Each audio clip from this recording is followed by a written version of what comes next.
So, I went back and played some of my favorite Souls games, starting with Dark Souls 1.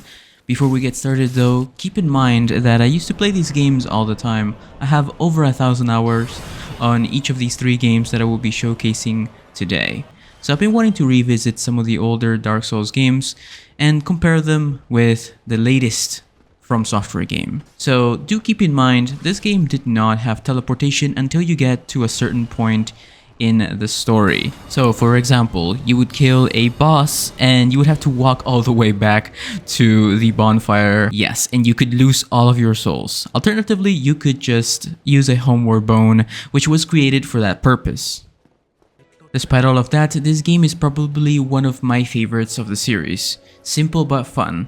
It is absolutely riddled with flaws, but the core gameplay of it is just so much fun and satisfying.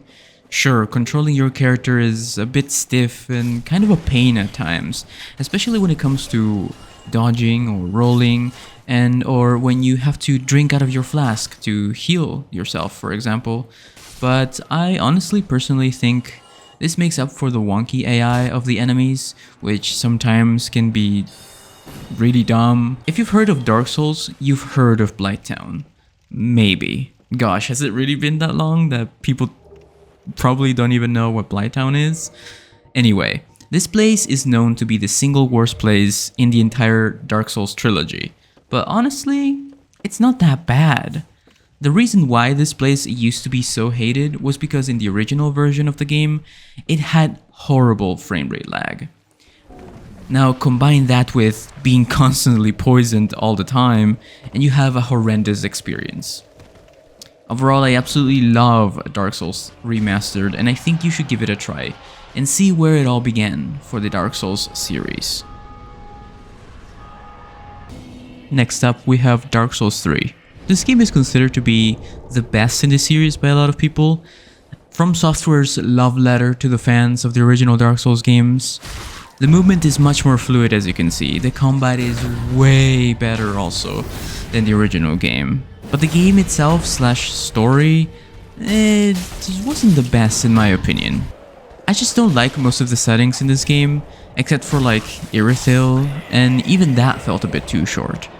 Perhaps I've been spoiled with Elden Ring's massive open world, but Dark Souls 3's early game just feels really boring to me. Overall, I think Dark Souls 3 is incredibly fun to play, just like any of the Souls games. But this one in particular, it's more accessible to newer players because I think the movement and the combat are just easier to understand and easier to get into in general. You can also come up with a ton of builds on this game compared to the other ones. There are way more weapons in this game, or at least that's how I feel. I haven't actually looked it up, I probably should have, but I feel like I've made more builds in this game than any other Souls game in my time playing it. But I always liked being a caster or a mage, but I always feel like that's not a very viable option in Dark Souls 3. Maybe it's because melee is just so much fun in this game. Like the melee combat is so satisfying that I feel like I'm missing out if I just sit in the back casting Soul Arrow, you know? But maybe that's just my own problem.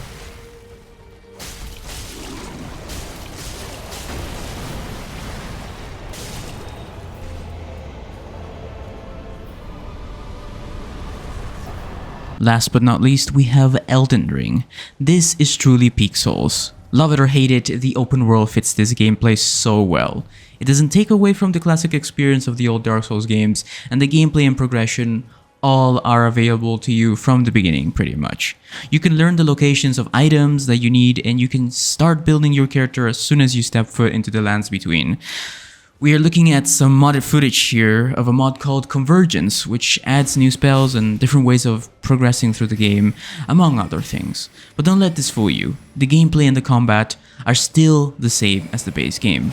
Elden Ring is easily one of the most accessible games of the Souls genre, and by far the best way to start if you're new to the series. I cannot simply get bored of this game. I have probably 20 characters on this game, and I just cannot get tired of it. I think the possibilities are endless with Elden Ring, and I think just the sheer excitement of building a new character prevents me from getting bored. And also with the help of mods on PC, that also helps, sure. Look out for a Convergence playthrough coming to you very soon on my channel, maybe. So don't forget to enable notifications. But yeah, that's pretty much it. I just wanted to make a silly little video talking about some of my favorite games in the Souls genre. Let me know what you think about this in the comments down below. And please, if you've never played Souls games or Elden Ring, don't feel discouraged. Try them. Trust me, I felt the same way. I felt discouraged, but I ended up loving the series. Let me know what you guys think about this in the comments down below. Hopefully I convinced you to try something new other than Resident Evil or other things. But yeah, if it's not your cup of tea, I completely understand. But yeah, either way, subscribe if you're new, leave a like if you've enjoyed this random video. Cut me some slack, this is still one of my first few times trying a video like this. If you want to see more, stay tuned, enable notifications, and I'll see you next time. Take care. Bye bye.